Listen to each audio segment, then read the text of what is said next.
Hello, Philip Cat here. Welcome to another episode of Let's Play Burnhouse Line. Hopefully there were no frame rate issues. I think there might have been last time, but hopefully not. There was just a lot of stuff going on in last week's episode, and that's probably, if there were frame rate issues, that's why my editing software can't handle 60 FPS very well. What? Oh. My apologies. I was waiting for you and I dozed off, I guess. You did take a long time getting here, to be fair.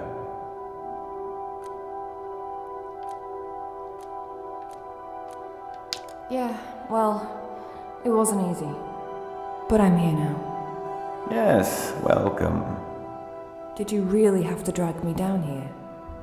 This place is... hell. It's dark and it's warm. That's what cats like the most. Well, I'm not a cat, and I hate it. I did what you asked. Can I go home now? I honestly thought you'd give up by now. But you are a persistent one. 4 tasks completed. What can I say? Impressive. But you're not quite done yet.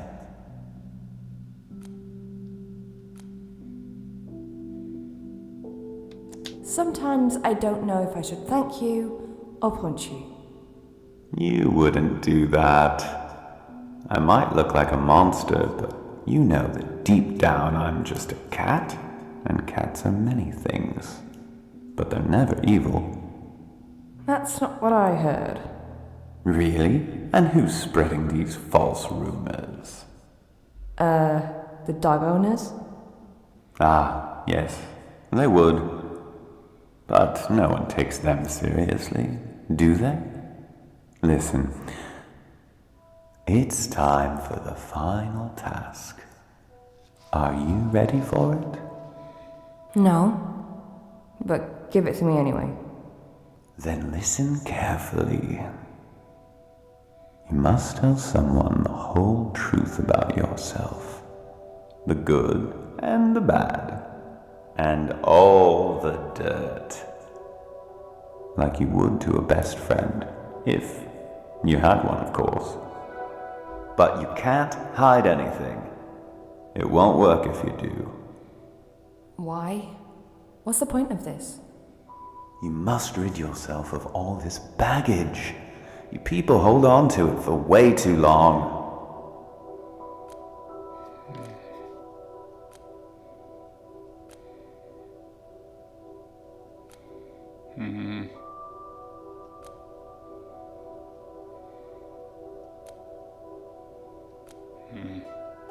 Well, I don't think Jenny is the right person to talk to be honest. I don't think they're all idiots on the farm exactly, but no, I don't think she necessarily knows them well enough. And yes, there's a point about that. I'd really rather face another serial killer. You don't mean that. I just feel no connection to any of those fools. How can I open my heart to them? They don't give a flying fuck about me. They're all flawed, that's for sure. But that's just a human thing, isn't it? You're all broken inside, always looking for another war to wage. Try to let go of that for a moment. I'm sure that if you take a good look around, you can find someone who'll lend a friendly ear.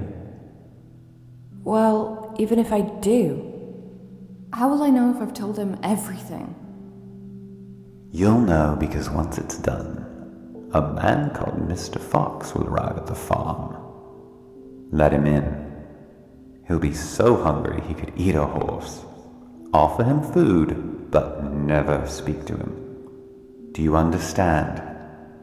You cannot say even a single word to Mr. Fox, or, well, just don't. He's very peculiar about it.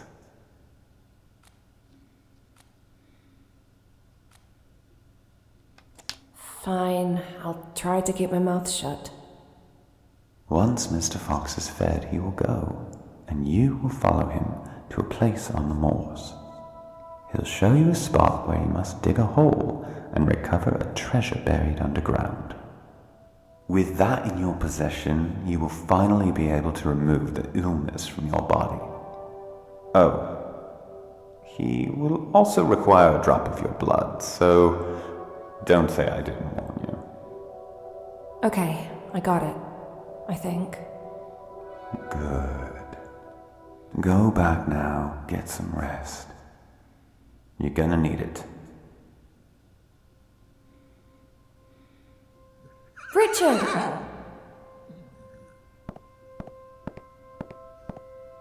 Go on, hop on his back. He won't bite. He's here to take you home.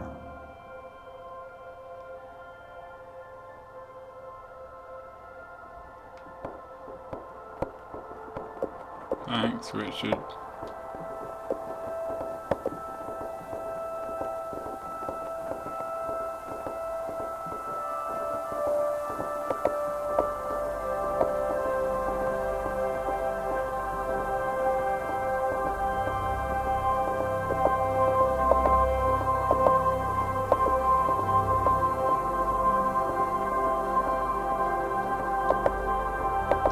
Because if you're dead, you end up here too.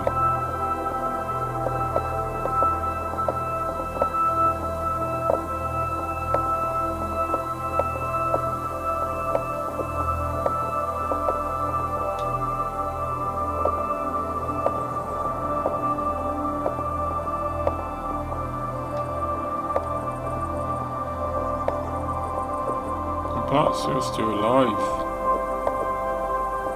I don't know. There's something quite weird about that wall.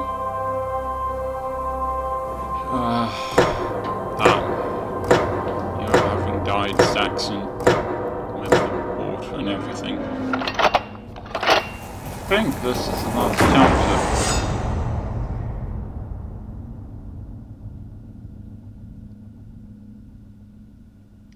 Either way, we're getting close. Certainly more than halfway through.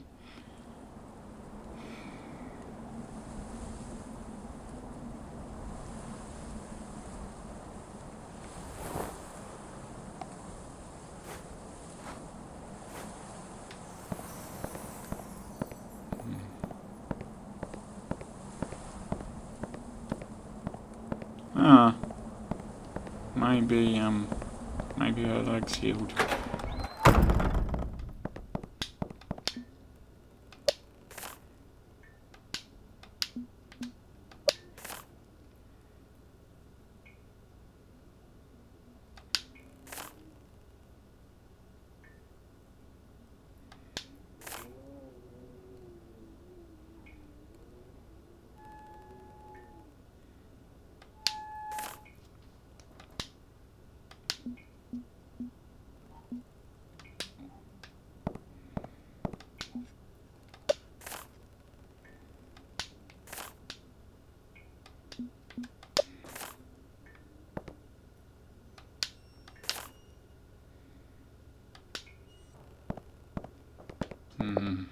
It's probably upstairs or something.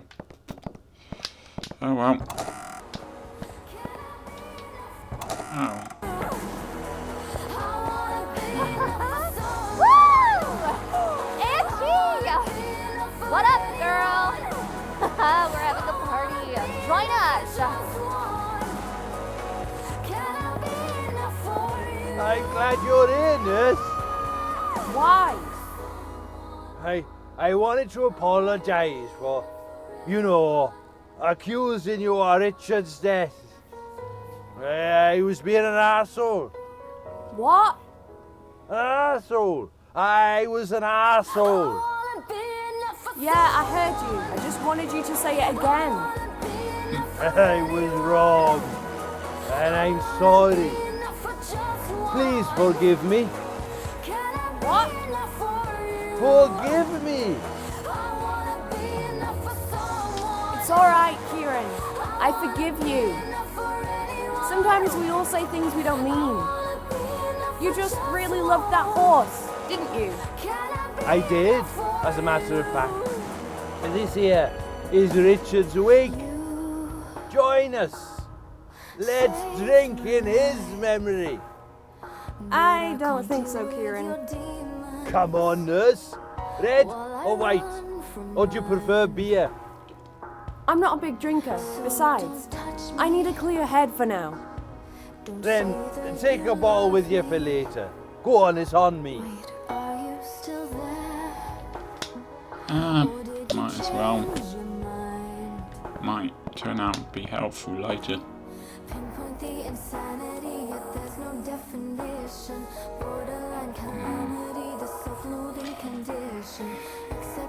I don't know if she really saw her or if it was just a ghost in that wax museum. And Jenny, you're probably not really in the right.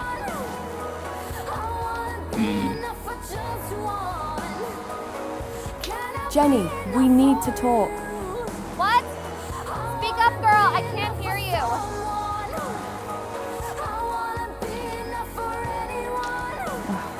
Forget it.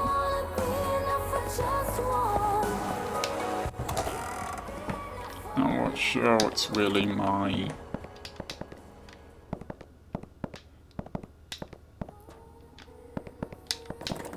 I'll go back in there and talk to her if I have to.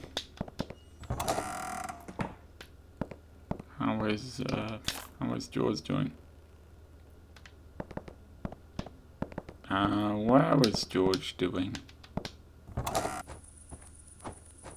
Ah, George.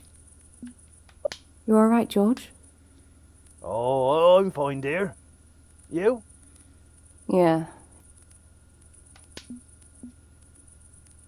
Not sure this'll work, but we'll see. Yeah, didn't think it would. I don't think I have a choice here. We need to talk. Now? Now! But what about the party?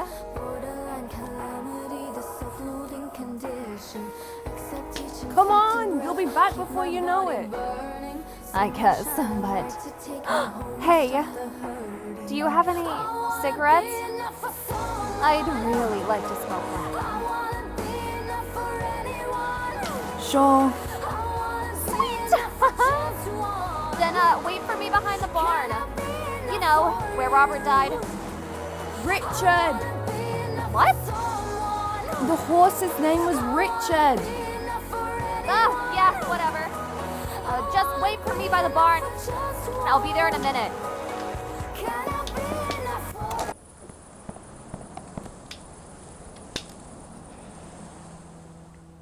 Not sure how long I'll have to wait, but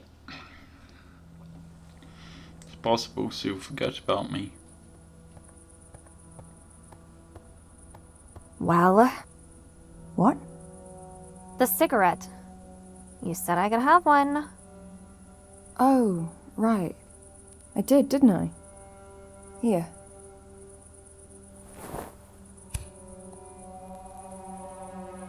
Oh. This is heaven. Oh, why did I ever quit?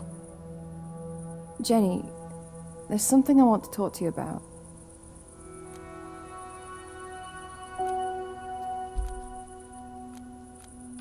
Remember when I told you that I have cancer? Cancer? Yes. But didn't you say you were getting better? No? This is incurable, inoperable lung cancer. It'll keep growing until it kills me. Are you sure? You don't look like you're dying to me. Wait, what? Of course I'm sure. Just because there's no blood pouring out of my eyes and I don't crawl on the floor doesn't mean that I'm fine. For now. I don't believe you. My pap had cancer, and he looks like Uncle Fester. You know, from the Addams Family. And he puked a lot.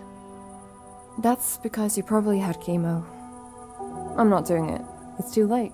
And I've seen what it does to people. I don't want to die stuck in a hospital bed. I know a good doctor in LA. I'll give you his number when I get back home. You don't understand? This can't be cured.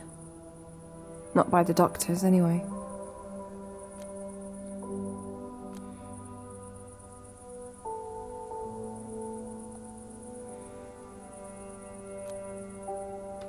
I killed someone. It was in self-defense, and I... Please stop. I don't want to know. But... My lawyer always warns me to stay away from this sort of stuff. No offense, Angie. I get it. You did some bad shit. Didn't we all?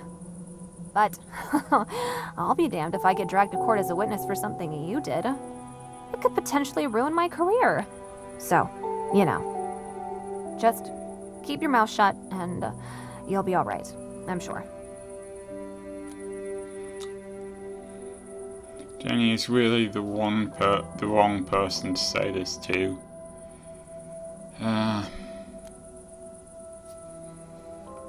I want to live, but I don't even know how to anymore. I can feel the doom clock ticking above my head and it's driving me insane. I should make a bucket list like other people do, to live while I still can. Do cool, crazy stuff like bungee jumping or swimming with fucking dolphins. But instead, here I am. Unable to accept what's coming, desperately trying to cheat death. But no one has that kind of power. Least of all me. Hey! I swam with dolphins in the Bahamas last year. What? Uh-huh. Did you know? The dolphins don't really smile. I mean, they look like they do. But they don't. It's just the shape of their face. I don't know if it matters whether or not the other person understands, and I don't know if she's drunk, selfish and rude, or just high, but I'm not gonna start another argument with you. I'm supposed to confess to someone and I'm trying. Right. Good to know. That's very useful knowledge for me. Thank you. Are you being sarcastic now? 'Cause, damn, I'm trying my best here to take your mind off all these problems. You really need to let shit go. Yeah, I will. Sure. I get it, Jenny. As a matter of fact, if I was a dolphin, I'd be smiling right fucking now. Ugh, you are being sarcastic. That's because you're not listening to me. Fine. I'll try harder. Jesus!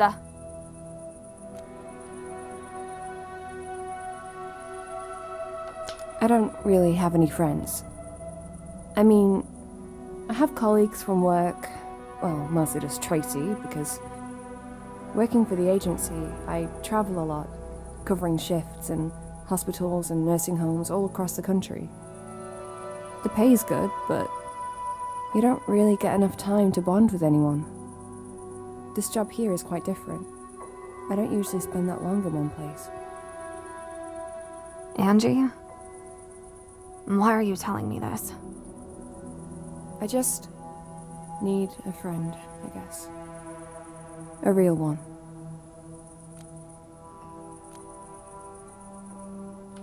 Someone like you. Me? Angie, are you blind? You really think I'm a good friend material for anyone, let alone someone like you. Look at me. I'm a Hollywood star. I got to the top by sleeping with every man that wanted me, and by destroying every woman that stood in my way. It's in my job description to act like a spoiled fucking bitch, to demand, to take anything I want. And I have no time or desire to be anyone's friend because I know that in the end, I'll have to stab them right in the back. I always do. I know there's a part of you that cares. You went looking for me in the woods. You risked your life. I was bored. This isn't the real you. Then what do you know about the real me? You're a drug addict, Jenny. And if you wanted to, you could get help. And you could get better.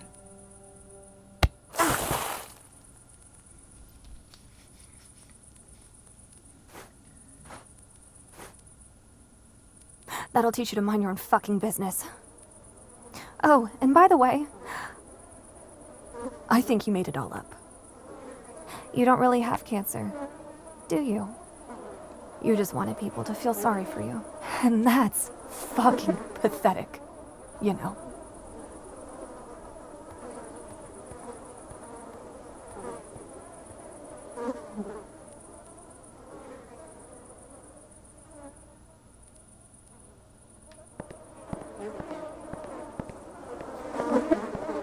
We're not gonna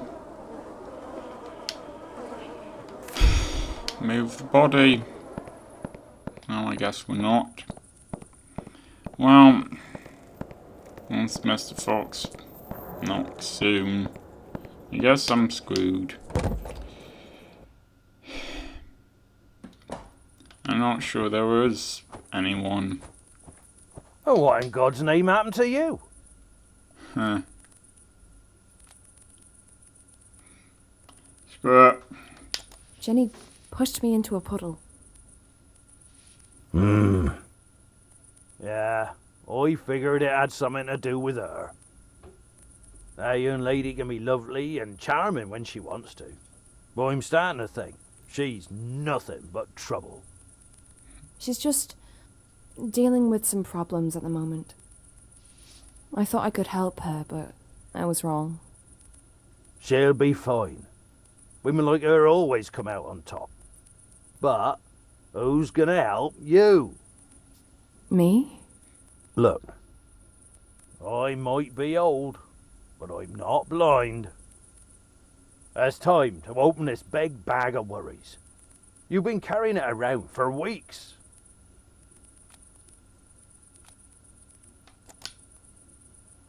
Alright. I'll tell you. There's a disgusting, ugly cancer growing inside my chest. It's here to kill me. And there's nothing I can do to stop it. I probably shouldn't even be here, but I'd convinced myself that I should do this one last job. I thought this would pay for the trip my late husband always dreamed of. Japan. It always seemed so cool. But now that I think about it, it's not even my dream. Do I really want to go there? Or am I desperately trying to run away from people saying they're sorry and the way they look at me? To hide and pretend that I'm still fine and nothing's happened. And yes, I was married. It felt real. It was real. But my husband was a sick man. We both knew our time was short. And no matter how loved he made me feel, I accepted we wouldn't live happily forever after. And yet, it still surprised me how quickly it all happened. Suddenly, I was alone. But I promised James that I would be strong, and I was determined to keep that promise no matter what. I made an effort to get dressed every morning, to eat, to go to work, knowing that in time, the pain would become easier to bear. And then this happened. First, the cough, then the chest pains, and blood on the tissue. I couldn't believe the same fucking thing was happening to me. I lost a husband, but I wasn't ready to lose my life. I mean, I promised him I'd live on. But they called me in, and they confirmed what I already knew. I remember they all looked down at their shoes whenever they mentioned the word cancer. That fucking cancer! Was it because I smoked more since James had died? But some people smoke all their lives, and they never get sick. Life had taken so much from me already, and then it still decided it wasn't enough yet, so it came back for what's left. What did I do to be punished like this? Why me? It's not fucking fair. So, now, I know how this ends. I get nowhere. My whole life was fucking pointless. I achieved nothing, and those few people that know me will soon forget I ever existed. And on top of it, I'm probably losing my mind, because I've seen things. A talking cat from a burned house. Different worlds. Disfigured creatures. But that's probably just my cancer spreading into my brain, because I'm sure it was all in my head. George. I'm just tired. I'm scared. And now I'm covered in mud, and I don't even have any clean clothes to put on. And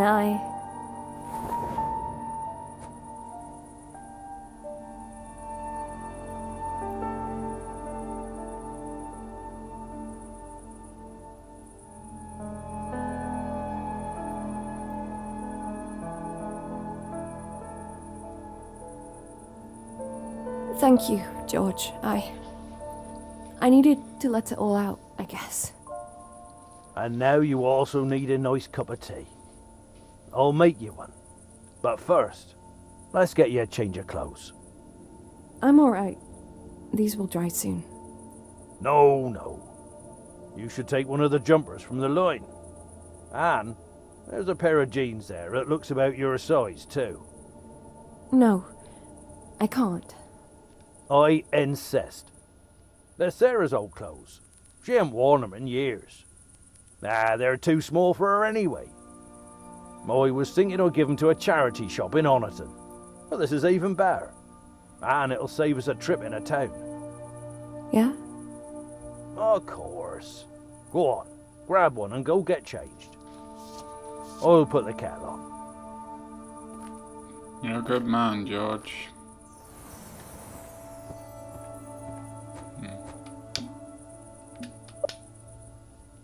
I don't think we really need...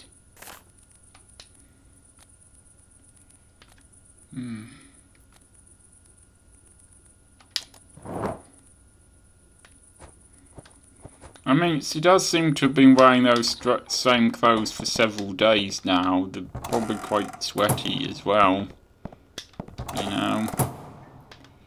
Actually, before I do that...